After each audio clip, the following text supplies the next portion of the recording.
Assalamualaikum warahmatullahi wabarakatuh. Kami dari kelompok 5 Politik Ekonomi Liberal ingin memperkenalkan masing-masing. Perkenalkan, nama saya Rita Febrianti, absen 5. Perkenalkan, nama saya Nala Faisal, absen 25. Perkenalkan, nama saya Maratul Giftia, absen 20.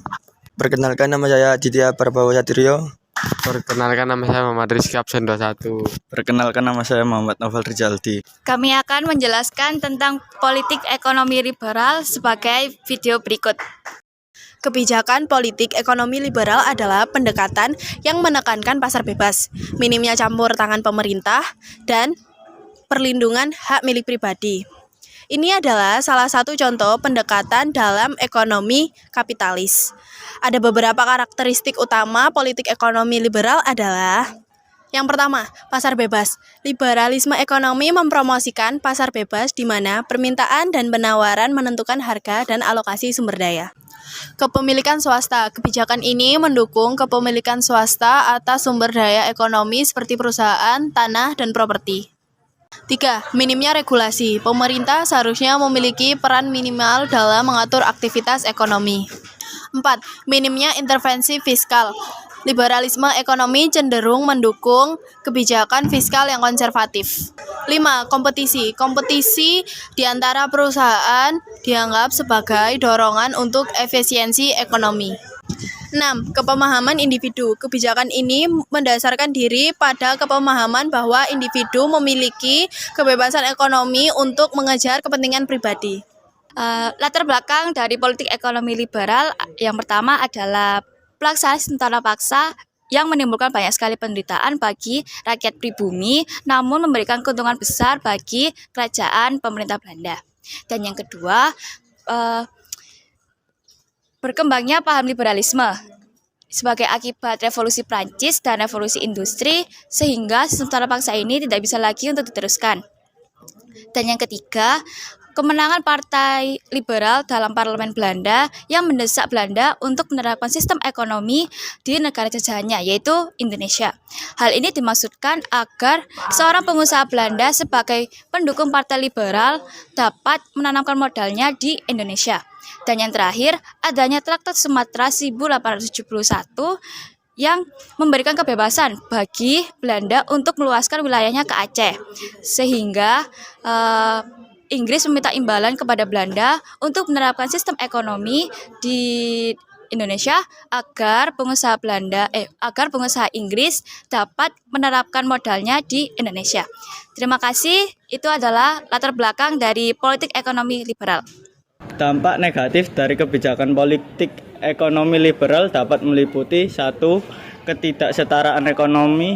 Kebijakan liberal sering kali menghasilkan kesenjangan ekonomi yang tajam antara kelompok-kelompok masyarakat. 2. Kerugian pekerja. Dalam upaya untuk meningkatkan efisiensi, perusahaan dapat melakukan pemotongan biaya dengan mengurangi tenaga kerja atau menggantikan pekerja dengan teknologi. 3. Kerusakan lingkungan. Fokus pada pertumbuhan ekonomi dan keuntungan dapat mengabaikan dampak lingkungan. 4. Krisis keuangan. Dalam sistem ekonomi yang lebih liberal, terkadang regulasi yang lemah dapat menghasilkan krisis keuangan seperti yang terjadi pada krisis keuangan pada global 2008. 5. Pengaruh koperasi. Kebijakan liberal dapat memungkinkan perusahaan-perusahaan besar memiliki pengaruh yang signifikan dalam politik dan mengabaikan kepentingan masyarakat umum. Namun penting untuk diingat bahwa ada berbagai pendekatan kebijakan ekonomi liberal dan dampaknya dapat berbeda tergantung pada implementasinya.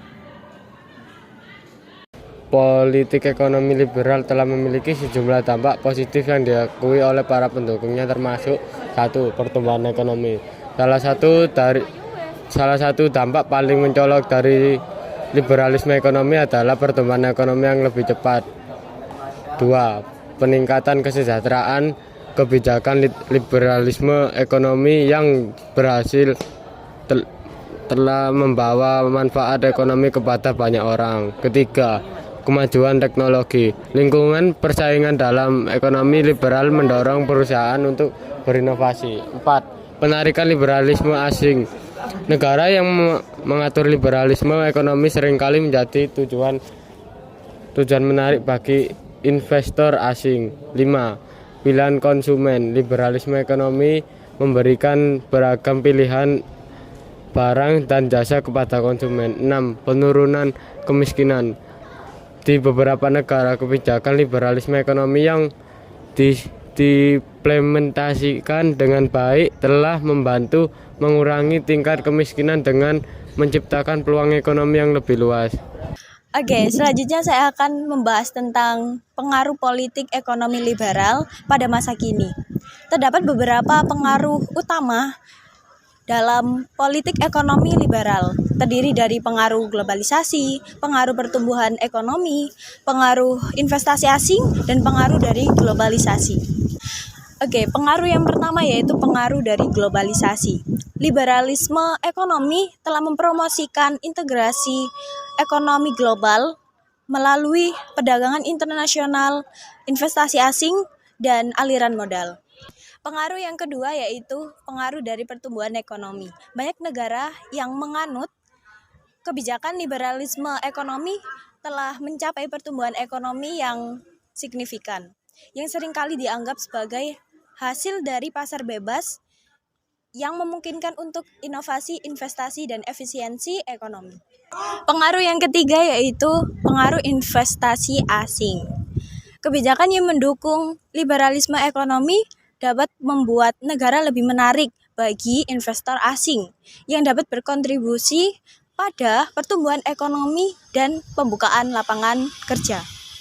Pengaruh yang keempat yaitu pengaruh dari teknologi. Liberalisme ekonomi juga mendorong perkembangan teknologi karena persaingan pasar yang ketat, mendorong perusahaan untuk berinovasi dan meningkatkan efisiensi. Baik, itu adalah pengaruh-pengaruh dari politik ekonomi liberal. Ada juga kritik terhadap liberalisme ekonomi dalam beberapa aspek. Yang satu, ketimbangan sosial. Beberapa menganggap bahwa kebijakan liberalisme ekonomi dapat memperdalam ketimbangan sosial. Yang kedua, lingkungan kritikus menyatakan bahwa fokus pada pertumbuhan ekonomi dalam liberalisme ekonomi dapat mengabaikan dampak negatif terhadap lingkungan. Yang ketiga, krisis ekonomi. Beberapa negara mengalami krisis ekonomi yang serius dalam bentuk resesi atau gejolak keuangan yang dianggap terkait dengan liberalisme ekonomi yang berlebihan.